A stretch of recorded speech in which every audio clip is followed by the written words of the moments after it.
What's going on, guys? This is my October 8th, Tuesday, October 8th, 2024 journal entry. Today was a strange day, but my rules kept me in the game. I didn't take any trades in the morning, and I'll get into why. So this is the 1 minute chart. I'll get into the opening range gap, which was I was originally looking at first. This is from yesterday, the blue one, but this is where we opened. So around 100 points or so, 90 points, and that's big enough for me to look for a trade to the center, consequent encroachment at this 58 and a quarter level. As you can see, it didn't get here, so I'll get into what I was looking at. So you can see if I put these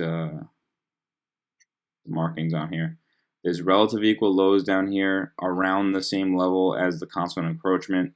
This was my initial target for the morning. We didn't get that, obviously, but I didn't take a loss on it either, which is even better than not getting it, is following the rules and not taking a loss, in my opinion. So I'm very happy with how I performed and my discipline. So this is the first presented fair value gap, and the reason I didn't take a loss was because I noticed that it was spending a lot of time in this gap, and it wasn't really going anywhere. It goes through here. It already takes out these highs before there. Goes through here, takes out it again while it creates this. I was expecting it to go below it, back into it, respect the midpoint, and then go back down, and on a lower time frame or 1 minute, I would take a gap down to these lows for a nice easy trade. We didn't get that, and all of a sudden it goes back up, then back down, and I saw these bodies respecting the gap over here, and this was the first indication that we were going to have a tough morning for shorts. And I was only interested in being short this morning just because of how we opened, and we have all those lows below. We do have all those highs from yesterday that I was going over, and we did wipe those out.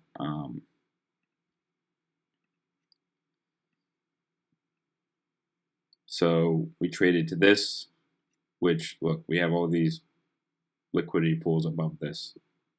We traded straight to that, and then even to this one, and we got close to this one. But there was nothing I really saw that I could take a trade on, especially because I noticed it was like high resistance. This isn't high resistance, but when you get to here, we take out this high. I'm expecting, okay, well, now I'm looking for a retracement, maybe back into these gaps, into this, below these, and then this, because we take out yesterday's highs. But instead, we just chopped around, spent a lot of time in this BISI, buy side imbalance. We spent a lot of time in here, around 30 minutes or so. This is indication of high resistance. This is just, they were using as a accumulation, but I don't like how much time is spent in here and how deep it went into the fair value gap. It did, the bodies were respecting 75% level, but spent too much time in there for me, especially after taking out this high. Then we went above it. I was expecting this to be a bull flag too, so I was expecting buyers to want to have breakout orders up here, go above it, then take them out with this, and then even lower maybe. But it didn't get that. There was an SMT divergence from here to here. ES actually had a lower low up until it started shooting up like this. So this all would have been a non-trade for me. I didn't take this, nothing in here, no longs, no shorts. I was only short biased just because of how we opened, looking for that consequent encroachment of the opening range gap. We didn't get that. This would have been the silver bullet entry if you did want to take it long, but I didn't have a long bias, and it did go to this high over here. That's what it was shooting for the whole time, but my rules and everything else told me, they kept me out of a losing trade. It didn't put me in a winning one, but kept me out of a losing one, which is more important. And I'm happy with my performance today. So this was the morning session. I'll go through the afternoon and the lunch hour too. So here we take this out, and look how much time we're spending in this. It's very efficient delivery, which is high resistance. It's a high resistance signature. Very little gaps and stuff, and the gaps that we do have, we spend a lot of time in here. Look at this gap right here. This is one of the bigger displacements that we've seen today. This is displacement, but look how much time we're spending in here too. One of the bigger displacements we've had, we spend all this time in here. Then we trade down at the macro, we trade back up, and now we have like a nice small little move. You could have gotten over here as well. There's a small little gap. This is your breakaway gap.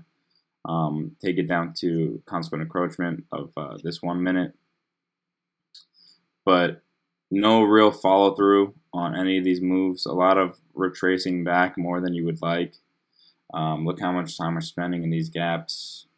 This one, then we start going back up in the final hour of trading. It was just a large range day up today, just spooling all day higher.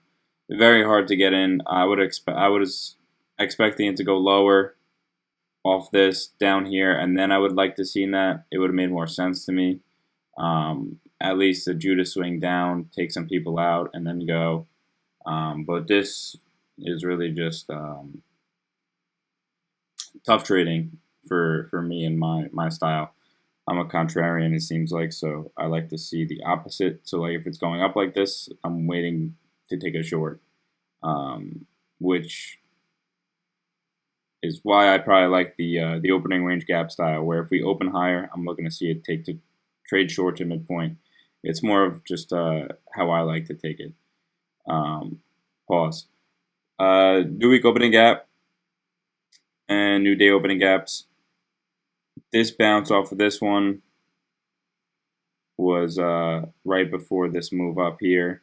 We didn't even get to this before trading up, which I didn't like that either. If I saw it trade to here, start bouncing, and then going up, I could probably see, okay, maybe we'll go to the buy side, but just spooling higher all day long, spending a lot of time in gaps before moving back up.